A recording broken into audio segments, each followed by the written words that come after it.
নমস্কার, কেমন আছো সবাই? আশা করছি সবাই খুব ভালো আছো।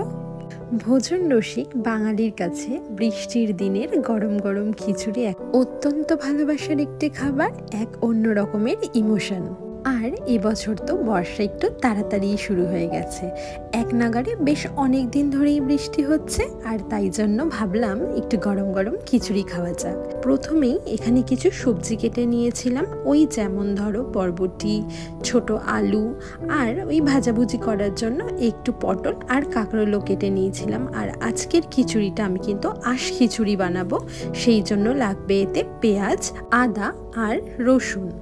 একদিকে সবজিপাতি সমস্ত কিছু কাটাকুটি শেষ করে এরপর পরিমাণ মতো গোবিন্দভোগ চাল আর ডাল নিয়েছিলাম। এখানে আমি ওই 1.5 গ্লাস মতো চাল নিয়েছিলাম, সেই জন্য 1 গ্লাসের থেকে সামান্য কিছু কম ডাল নিয়েছিলাম। আর আজ যেহেতু আমি আমিষ খিচুড়ি বানাচ্ছিলাম, সেই জন্য কিন্তু এখানে আমি মুসুরির ডাল ইউজ করেছিলাম। প্রথমেই চাল আর ডালটাকে খুব ভালো করে 2-3 বার পরিষ্কার করে জলে ধুয়ে নিয়ে রেখে দিয়েছিলাম।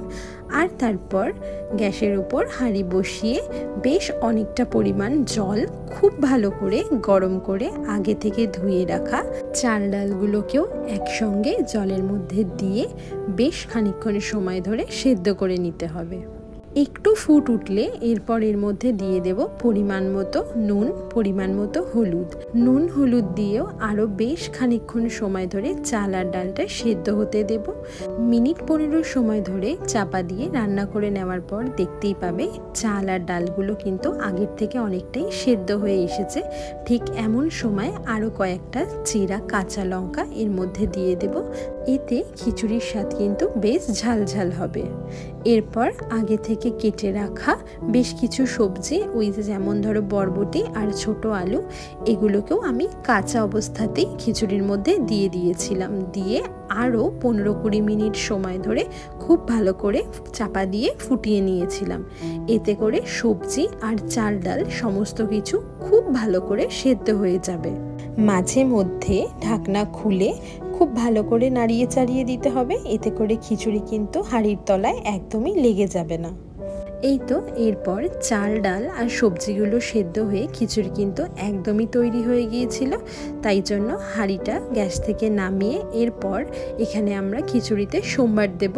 সেই জন্য প্রথমেই কড়াইতে সর্ষের তেল গরম করে তাতে কয়েকটা গোটা শুকনো লঙ্কা আর 5 ফোড়ন দিয়ে বেশ কিছুক্ষণ ফোড়নটা ভেজে নিয়ে এরপর আগে থেকে কুচিয়ে রাখা পেঁয়াজ আর রসুন আর আদাটা দিয়েও বেশ খানিকক্ষণ ভেজে নিতে হবে। মিনিট 5 সময় ধরে ভাজার পর এরপর এতে কুচিয়ে রাখা কয়েকটা টমেটোও দিয়ে দেব। আর টমেটো দেওয়ার পরেই দেব এতে পরিমাণ মতো আরও খানিকটা নুন। লবণ দিলে কিন্তু পেঁয়াজ, টমেটো এই সমস্ত কিছু খুব ভালোভাবেই সেদ্ধ হয়ে যাবে।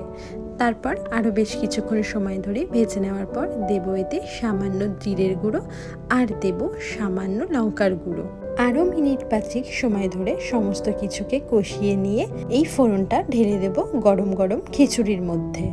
আঁশ খিচুড়িতে এই পেঁয়াজ রসুনের ব্যবহারেই কিন্তু খিচুড়ির আসল স্বাদটা পাওয়া যায়। পেঁয়াজ আর রসুনটা ভালো করে ভাজার সময় মাথায় রাখতে হবে রসুনটাও যেন খুব ভালো করে সেদ্ধ হয়ে যায়, নয়তো খিচুড়ি খাওয়ার সময় মুখে রসুন পড়লে কিন্তু একদমই ভালো লাগবে না। এই তো সোমবার দেওয়ার পর সমস্ত কিছুকে ভালো করে খিচুড়ির সঙ্গে মিশিয়ে নেওয়া হয়েছিল। আমাদের বাড়িতে সবাই একটু পাতলা খিচুড়ি খেতেই পছন্দ করে, সেই জন্য এরপর যে কড়াইতে ফোড়নটা ভেজেছিলাম সেই একই কড়াইতে আরও খানিকটা জল গরম করে এরপর খিচুড়ির মধ্যে দিয়ে দিয়েছিলাম। এতে করে খিচুড়িটা একটু বেশ পাতলা পাতলাই হয়েছিল।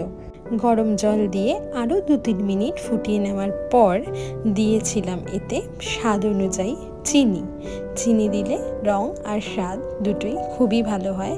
আর খিচুড়ি মানে একটু ঝাল একটু মিষ্টি, এই স্বাদটাই কিন্তু আমরা পছন্দ করে থাকি। আর দেখো এই তো এরপর কথা বলতে বলতে আমাদের খিচুড়ি কিন্তু একদম রেডি।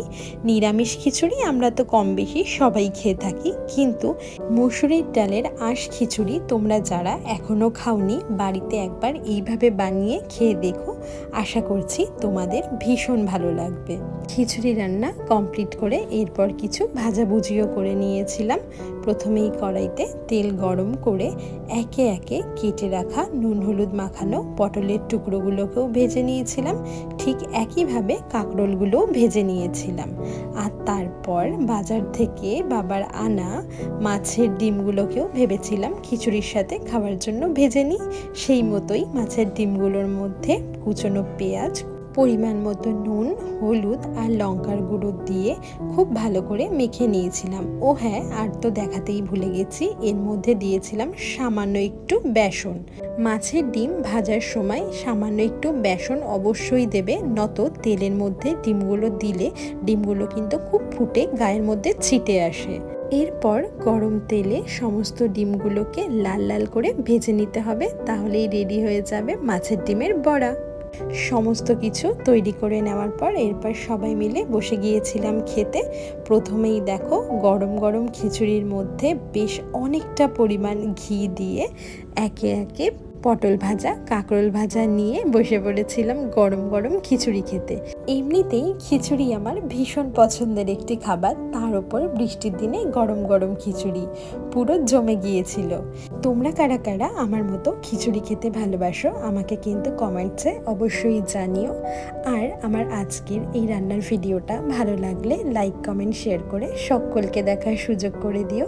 মুসুরির ডালের এই আঁশ খিচুড়িটা তোমরাও বাড়িতে অবশ্যই বানিও আর জানিও কেমন লাগলো তোমাদের। তাহলে আজ আসি, দেখা হবে নতুন কোনো ভিডিওতে। সবাই খুব ভালো থেকো, টাটা।